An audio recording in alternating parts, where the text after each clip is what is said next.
الحمد للہ رب العالمین والصلاة والسلام علی سید الانبیاء والمرسلین اما بعد فاعوذ باللہ من الشیطان الرجیم بسم اللہ الرحمن الرحیم قال اللہ تعالی فی القرآن المجید والفرقان الحمید الذی خلق سبع سماوات طباقا ما ترى في خلق الرحمن من تفاوت فارجع البصر هل ترى من فطور ثم ارجع البصر كرتين ينقلب إليك البصر خاسئا وهو حسير صدق الله العظيم وصدق رسوله النبي الكريم الأمين قال الله تعالى في شان حبيبه إن الله وملائكته يصلون على النبي يا أيها الذين آمنوا صلوا عليه وسلموا تسليما اللهم صل على روح محمد في الأرواح اللهم صل على جسد محمد في الأجساد اللہم صلی علی قبر محمد فی القبور۔ قرآن مجید فرقان حمید سورہ ملک کی آیت نمبر 3 اور 4 آپ کے سامنے تلاوت کی۔ آیت نمبر 1 اور آیت نمبر 2 یہ گزشتہ دروس میں آپ کے سامنے ذکر کی۔ تبارک الذی بیدہ الملک، وہ بڑی برکت والی ہے ذات کہ جس کے قبضہ قدرت میں بادشاہت ہے، وَهُوَ عَلَى كُلِّ شَيْءٍ قَدِيرٌ، اور وہ ہر شے پر قادر ہے۔ الَّذِي خَلَقَ الْمَوْتَ وَالْحَيَاةَ لِيَبْلُوَكُمْ أَيُّكُمْ أَحْسَنُ عَمَلًا، اور وہ اتنی عظیم قدرت رکھنے والی ذات ہے کہ جس نے موت اور زندگی جیسی عظیم و شان شاہکار چیزوں کو پیدا فرمایا۔ لِيَبْلُوَكُمْ أَيُّكُمْ أَحْسَنُ عَمَلًا، آگے موت و زندگی کی پیدائش کی حکمت کو اللہ تعالیٰ نے واضح فرمایا تاکہ وہ امتحان لے کہ تم میں سے کون زیادہ اچھے اور نیک عمل کرنے والا ہے۔ وَهُوَ الْعَزِيزُ الْغَفُورُ، اور وہ عزیز و غفور ہے۔ یہاں تک ہم نے بات مکمل کی تھی۔ اللہ رب العزت نے زندگی کو پیدا کیا اور زندگی کے بعد موت کو بھی اللہ تعالیٰ نے پیدا کیا۔ ہمیں زندگی ملی ہے، ہماری زندگی کے بعد موت ہے کہ ہماری روح ہمارے جسم سے نکل جائے گی، ہمارے اعضاء میں جو حرکتیں ہیں، ہماری جو حس ہے، ہم دیکھنے، سننے، چکھنے، ہر قسم کی صلاحیتوں سے محروم ہو جائیں گے۔ محروم ہونے کے بعد پھر کیا دوبارہ ہمیں زندگی ملے گی؟ کیا دوبارہ ہم اسی طرح چیزوں کو محسوس کر سکیں گے؟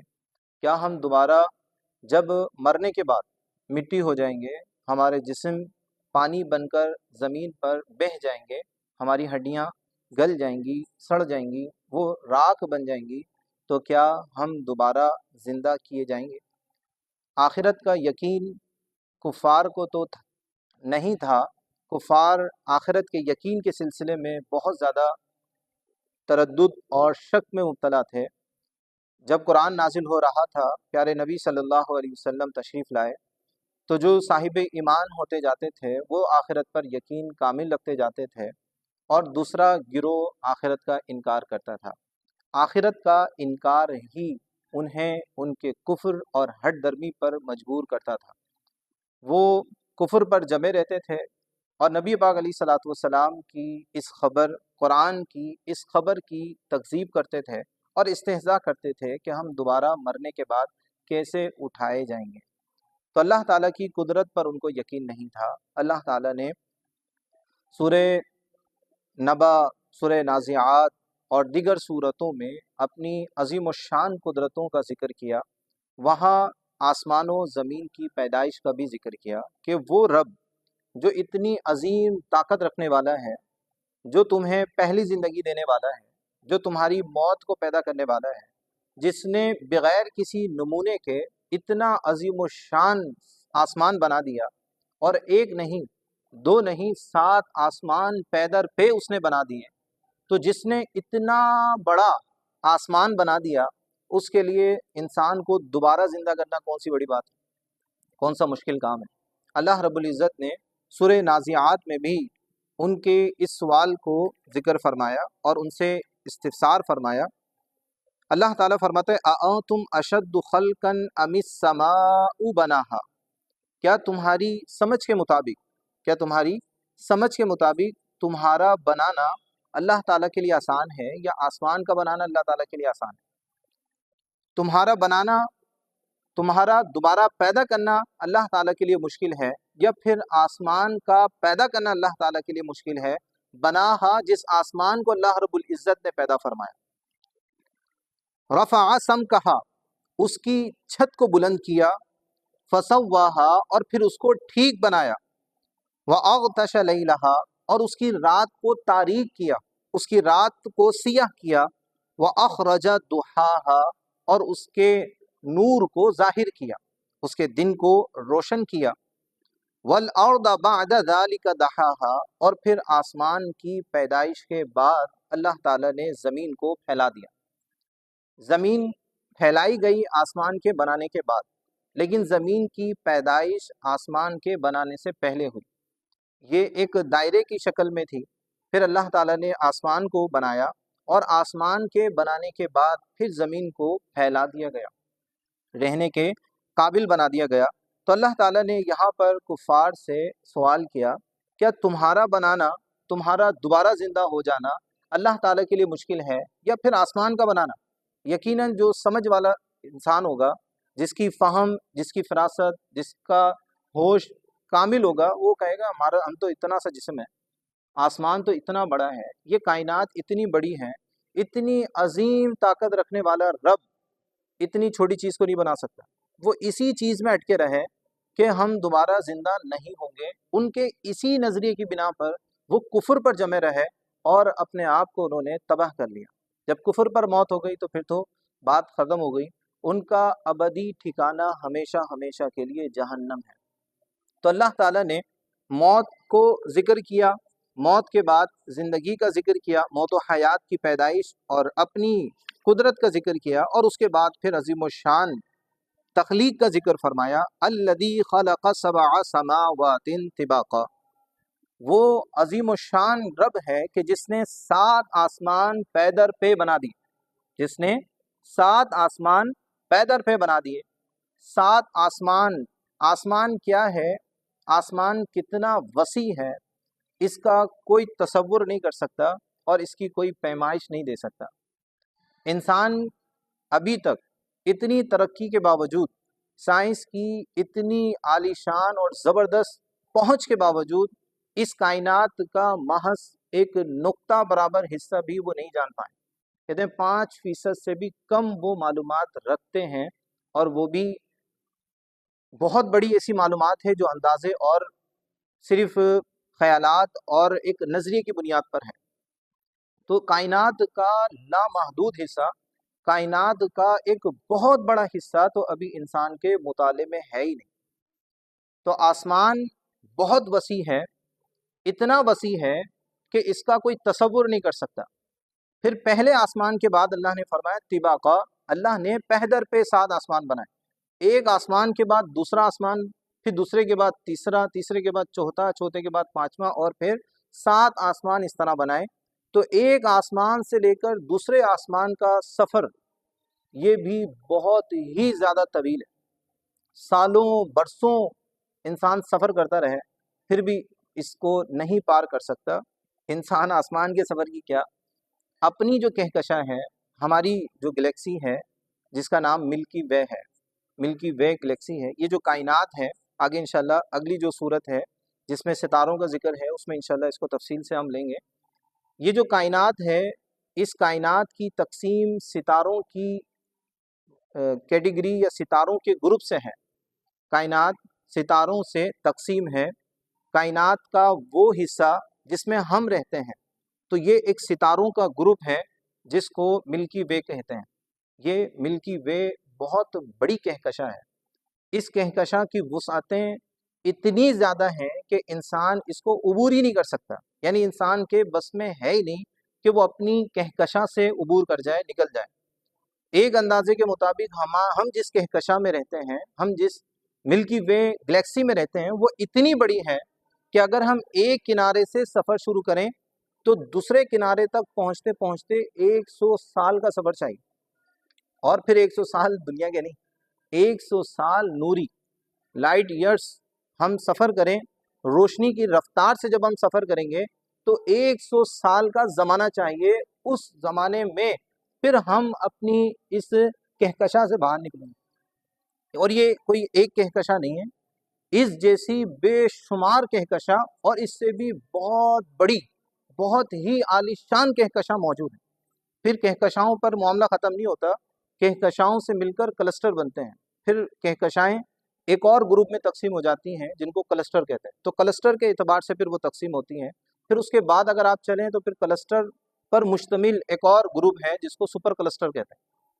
تو یہ کائنات کا اتنا عظیم اور نہ ختم ہونے والا سلسلہ ہے جس کو انسان تصور بھی نہیں کر سکتا۔ اور یہ جو کائنات کی وسعتیں ہیں، یہ ساری وسعتیں ہمارے پہلے آسمان کے نیچے ہیں، پہلے آسمان کے نیچے ہیں، کیونکہ یہ جو ستارے ہیں ان سب سے ہی یہ کلسٹر، سپر کلسٹر بن رہے ہیں۔ یہ ستارے پہلے آسمان کو سجانے کے لیے ہیں، یہ ستارے پہلے آسمان کی زینت ہیں، جو 5ویں آیت میں اللہ تعالیٰ نے ذکر فرمائی ہے، وَلَقَدْ زَيَّنَّا السَّمَاءَ الدُّنْيَا بِمَصَابِيحَ، کہ ہم نے دنیا کے آسمان کو ستاروں سے مزین کیا ہے۔ تو یہ جو میں نے ایک خاکہ آپ کے سامنے اس کائنات کی وسعت کا ذکر کیا، یہ تو سب پہلے آسمان کے نیچے ہے، ہم اپنی کہکشاں کو عبور نہیں کر سکتے، تو پھر دوسری کہکشاں، پھر آگے نکل کر پہلے آسمان تک پہنچنا تو یہ کسی کے تصور میں بھی نہیں ہے۔ اور یہ کتنا لمبا سفر ہے، کتنا بڑا سفر ہے، کوئی ایسا آلہ، کوئی ایسا اندازہ نہیں ہے کہ جس کو ہم بتا سکیں کہ یہ اتنا ہے۔ تو یہ بہت ہی زبردست کائنات ہے۔ تو اللہ تعالیٰ اپنی اتنی عظیم قدرت کا اظہار کر رہا ہے کہ وہ رب جس نے پہلے آسمان کو بنایا اور جس کے نیچے بے شمار خلقت ہے، جس کے نیچے نہ ختم ہونے والی کائنات ہے، جس کا کوئی تصور اندازہ بھی نہیں کر سکتا، جس نے اتنی بے شمار چیزیں پیدا کی ہیں، اس کے لیے انسان کو دوبارہ اٹھا دینا کون سی بڑی بات ہے، کون سا مشکل کام ہے، اس کے لیے تو کوئی بات ہی نہیں ہے۔ اس نے بغیر نمونے کے، بغیر پہلی کسی چیز کے بنے آسمان کو بنا دیا۔ تو اس نے اتنا بڑا جب آسمان بنا دیا تو دوبارہ انسان جو کہ پہلے سے پیدا شدہ ہے اس کو اٹھا دینا، اس کو دوبارہ زندگی دے دینا کوئی مشکل نہیں ہے۔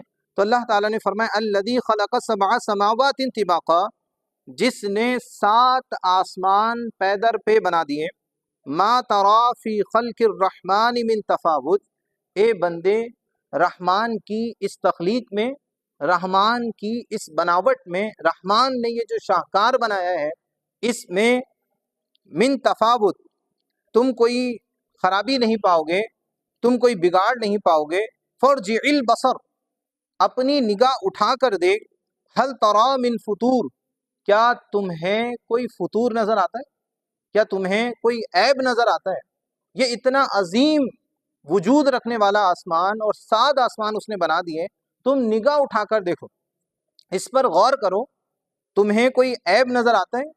ثم ارجع البصر کرتین ينقلب الیک البصر خاسئا وهو حسیر، پھر ایک اور مرتبہ تم نگاہ اٹھا کر دیکھو، بار بار آسمان کی طرف دیکھو، کیا تمہیں کوئی عیب نظر آتا ہے؟ جب بھی تم نگاہ اٹھا کر دیکھو گے تو تمہاری نگاہیں واپس تھکی ہاری اور بغیر کسی عیب کو تلاش کیے لوٹ آئیں گی، کوئی عیب رحمان کی بناوٹ میں تمہیں نظر نہیں آئے گا، نہیں ملے گا۔ یہ عظیم و شان اللہ تعالیٰ نے اس کائنات کو پیدا فرمایا۔ قرآن مجید فرقان حمید کے دیگر حصوں میں بھی اللہ تعالیٰ نے آسمان کا ذکر فرمایا، جیسے سورہ بقرہ ہے، سورہ بقرہ کی آیت نمبر 29 ہے، اللہ تعالیٰ نے ارشاد فرمایا هو الذی خلق لکم ما فی الارض جمیعا، وہی عظیم و شان رب ہے، وہی طاقت و قدرت رکھنے والی ذات ہے جس نے تمہارے لیے جو کچھ زمین میں ہے پیدا کیا، سب تمہارے نفع کے لیے پیدا کیا۔ ثم استوى الى السماء، پھر اس نے آسمان کی طرف قصد کیا، آسمان کا ارادہ کیا، فسواهن 7 سماوات، تو اس نے 7 آسمان بنا دیے۔ وهو بكل شيء علیم، اور ہر شے کا علم اللہ کو ہے، ہر چیز اللہ تعالیٰ کے علم میں ہے، کوئی چیز اللہ تعالیٰ کے علم سے باہر نہیں ہے۔ تو اللہ تعالیٰ نے 7 آسمان بنا دیے، زمین بنا دی، اور زمین میں جو کچھ ہے وہ سب کا سب اللہ نے ہمارے نفع کے لیے پیدا کیا ہے۔ کسی چیز کے جائز ہونے ناجائز ہونے کا جو اصول ہے نا، وہ اس آیت میں بڑا شاندار طریقے سے اللہ تعالیٰ نے بیان فرمایا۔ حرام وہ چیزیں ہیں جو اللہ تعالیٰ نے حرام فرمائی، جو احادیث میں حرام آ گئیں وہ چیزیں حرام ہیں، جن کی حرمت شریعت نے بیان نہیں کی وہ حرام چیزیں نہیں ہوتی۔ ہمیشہ کسی کی حرام ہونے کی دلیل چاہیے ہوتی، کسی کے حلال ہونے کی دلیل نہیں چاہیے ہوتی۔ یہ قاعدہ ہے جو اللہ تعالیٰ نے یہاں ذکر فرمایا، هو الذی خلق لکم ما فی الارض جميعا، جو کچھ زمین میں ہے اللہ نے تمہارے نفع کے لیے پیدا کیا ہے، لیکن وہ تمام چیزیں جو روکی گئی ہیں، جن سے روکا گیا ہے، وہ قرآن بیان کر دیتا ہے، حدیث بیان کر دیتی ہے۔ تو جن چیزوں کی ممانعت شریعت نہیں کرتی ہے وہ چیزیں اپنی اصل پر رہتی ہیں کہ وہ ہمارے نفع کے لیے ہیں، ہم ان کو استعمال کر سکتے ہیں، ان کی شرعی حیثیت مباح کی ہے۔ اگر انسان ان میں اچھی نیت کر لے تو اس کی حیثیت اور بڑھ کر مستحب میں چلے جاتی ہے۔ تو اس آیت میں اللہ تعالیٰ نے بہت ہی عظیم اصول ذکر فرمایا۔ اسی طرح سورہ حامیم السجدہ میں اللہ رب العزت نے ارشاد فرمایا فَقَضَاهُنَّ سَبْعَ سَمَاوَاتٍ فِي يَوْمَيْنِ، کہ اللہ تعالیٰ نے انہیں 7 آسمان کر دیا، اللہ تعالیٰ نے 7 آسمان بنا دیا۔ اب یہ جو 7 آسمان اللہ تعالیٰ نے بنائے، اس کی مدت کو اللہ تعالیٰ نے یہاں ذکر فرمایا فی یومین، اس نے یہ جو 7 آسمان بنائے یہ 2 دنوں میں بنائے۔ وَأَوْحَى فِي كُلِّ سَمَاءٍ أَمْرَهَا، پھر اس نے وحی کی، اس نے اپنا حکم نامہ جاری کیا ہر آسمان میں کہ جو کرنے والے کام ہیں وہ کون سے ہیں۔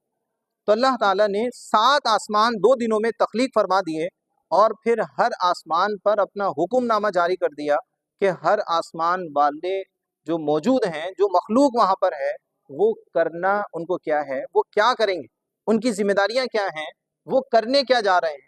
تو اللہ تعالیٰ نے ہر ایک کو حکم نامہ جاری فرما دیا، پہلے آسمان والوں کے لیے کیا حکم ہے، دوسرے آسمان والوں کے لیے کیا حکم ہے، تیسرے، چوتھے، پانچویں، چھٹے، ساتویں، جتنی بھی مخلوقات ہیں سب اللہ تعالیٰ نے بہت ہی عظیم حکمتوں کے پیش نظر تخلیق فرمائی ہیں، کوئی بھی بیکار نہیں۔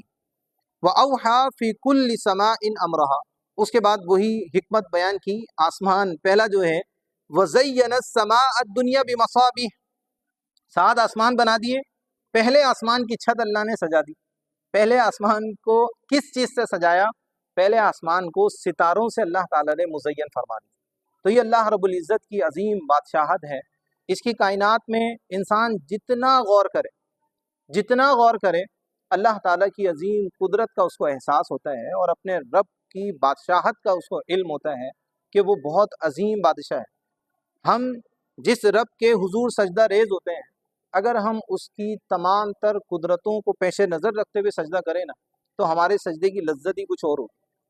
ہم کس رب کے حضور کھڑے ہوئے ہیں، ہم ہاتھ کس رب کے حضور بانے ہوئے ہیں، اگر ہمیں اس کی طاقتوں کا، اس کی قدرتوں کا اندازہ ہو تو ہمارے ہاتھ باندھنے کی لذت ہی کچھ اور ہوگی۔ پھر انسان نماز سے بھاگے گا نہیں، پھر انسان اعمال حسنہ سے بھاگے گا نہیں۔ جس حکمت کے پیش نظر اللہ تعالیٰ نے موت و زندگی کو پیدا کیا ہے، انسان اس حکمت کے قریب آ جائے گا، اس امتحان میں کامیاب ہونے کی طرف آ جائے گا، ناکام نہیں ہوگا۔ انسان ناکام ہی اس وقت ہوتا ہے جب اس کے پیش نظر اللہ کی قدرتیں نہ ہوں، جب اللہ تعالیٰ کی قدرتوں کو وہ پس پشت ڈال دے اور ان کی قدرتوں کا کچھ لحاظ نہ کرے، تو پھر انسان بے لگام ہو جاتا ہے۔ پھر اس کو جو مرضی آئے وہ کرتا ہے، جو مرضی آئے وہ بولتا ہے، اس کو کتنا بھی سمجھاتے رہیں کچھ فرق نہیں پڑتا، اس لیے کہ اس کے دل میں اللہ کی عظمت اور اللہ کی قدرت ہے ہی نہیں۔ اگر اللہ کی قدرت ہوتی تو وہ آخرت کا ضرور خیال رکھتا، آخرت میں اس کو اس عظیم بادشاہ کے سامنے کھڑے ہونا ہے، اس عظیم طاقت رکھنے والی رب کے حضور، اللہ رب العزت کے حضور، جو قہار بھی ہے، جو جبار بھی ہے، اس کے حضور کھڑے ہونا ہے، جس نے اپنے نافرمانوں کے لیے بہت ہی خطرناک جہنم تخلیق فرمائی۔ تو یقیناً جب ہمارے ذہن میں اللہ تعالیٰ کی قدرت ہوگی، قیامت میں دوبارہ زندہ کیے جانے کا عقیدہ انتہائی عظمت کے ساتھ راسخ ہوگا، تو نافرمانی بہت دور کی بات ہے۔